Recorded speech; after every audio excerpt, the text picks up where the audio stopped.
The People's Countryside The People's Environmental Countryside Debate Environmental Debate Podcast. People's Countryside Environmental Debate Podcast. People's Countryside Environmental Debate People's Podcast. Countryside Environmental Debate Podcast. The Prime Minister in England has said digital ID cards will come in. What do you think about that? Do the homophobes out there realise homosexuals come from heterosexual stock? Elliot. Yeah, I hope you're listening today, Elliot. This is the People's Countryside Environmental Debate Podcast with him. Me, William Mankelow, and hopefully this won't be a 9-minute episode. And I'm Stewie Sandals. Stewie Sandals. Stewie Sandals. No, I'm Stuart the Wildman, Mabbutt. If you're listening, Devante, that's for you. Anyway, we're back. We haven't recorded for a while. I'm in the middle of staying at Global Retreat Centre in Unham Courtney.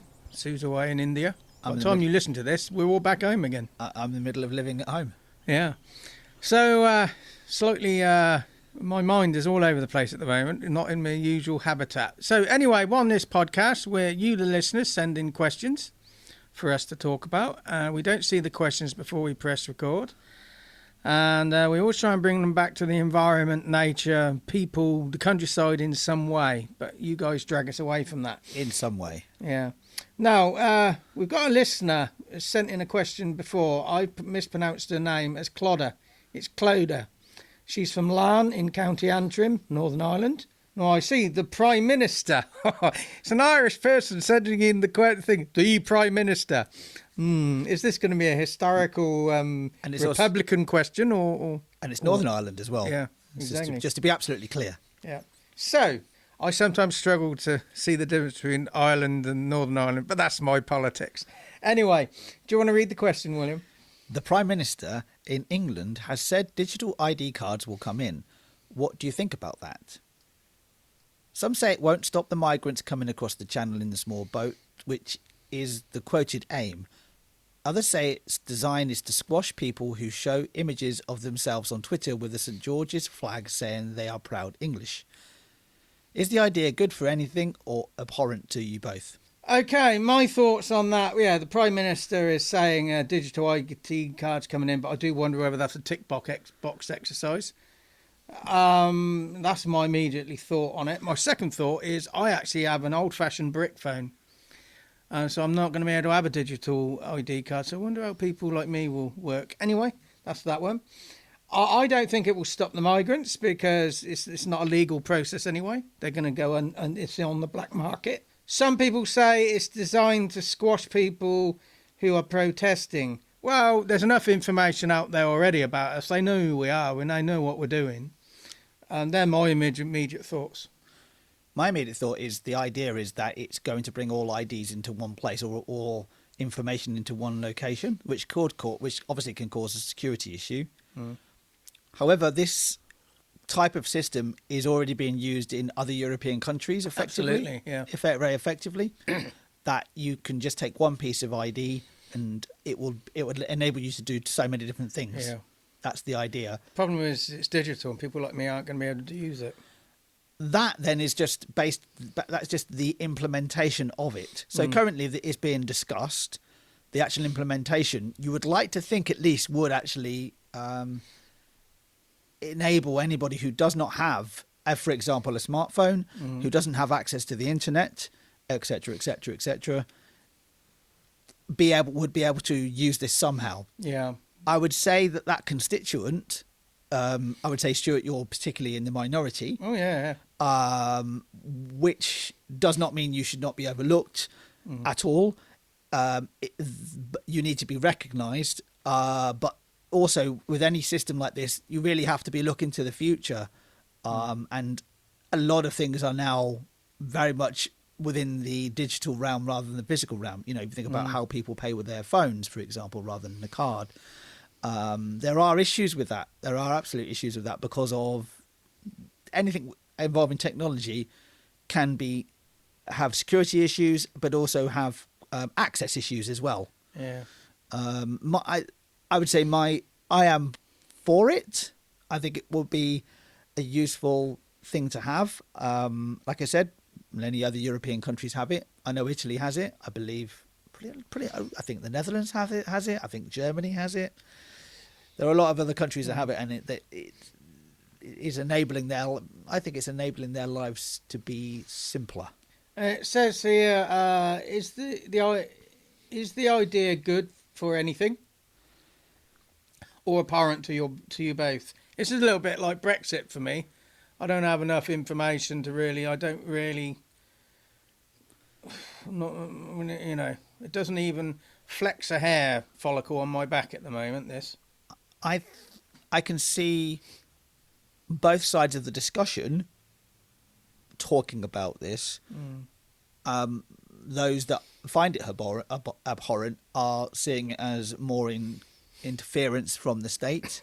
Yeah. I think that's a step far too far. I think far too many people believe they've read 1984 and just don't really fully understand that book. Yeah. And they're going down that route. And I think we often extrapolate from what we're thinking about now into the future and aren't great predictors of the future. I think that it's a good idea in principle. What will really be the test for it will be, will Keir Starmer be able to actually get it through the Houses of Parliament? Because I know that it seems to be that quite a lot of the Labour MPs are not particularly happy with how the Cabinet and the Prime Minister are running the country or the decisions they are making. That's one hurdle. And then also if it is implemented, I said when then, but it is a matter of if at the moment. If it is implemented, how it is implemented, and how well it caters for anybody who is outside of that the system that I talked about earlier. So an environmental angle, because I don't have much of an opinion on this at the moment, so that's coming at it cold. An environmental angle is, I would say, okay, what systems are in place that would run this? We've got all the AI coming up, which is very heavy on power consumption. Water especially. Yeah, what's the process of all this? What's the behind the scenes environmental impact? Yeah, and I will continue on that theme of that what are the hidden impacts of it. A lot of what we do digitally, even outside of AI, I was looking at my email inbox, not my actual inbox itself, but my email storage, and I've got 4,500 emails, and suddenly I was thinking, what is the impact of that? Yeah, just that itself. So, what are the impacts of a more digital realm and digital storage? Because these things have to be stored somewhere, don't they?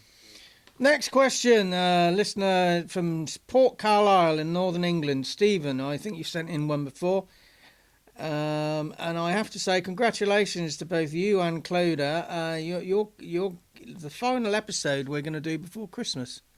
Before Christmas Day. So well done on your timing. What's the question for this one then, William? So Stephen in Port Carlisle, do the homophobes out there realise homosexuals come from heterosexual stock?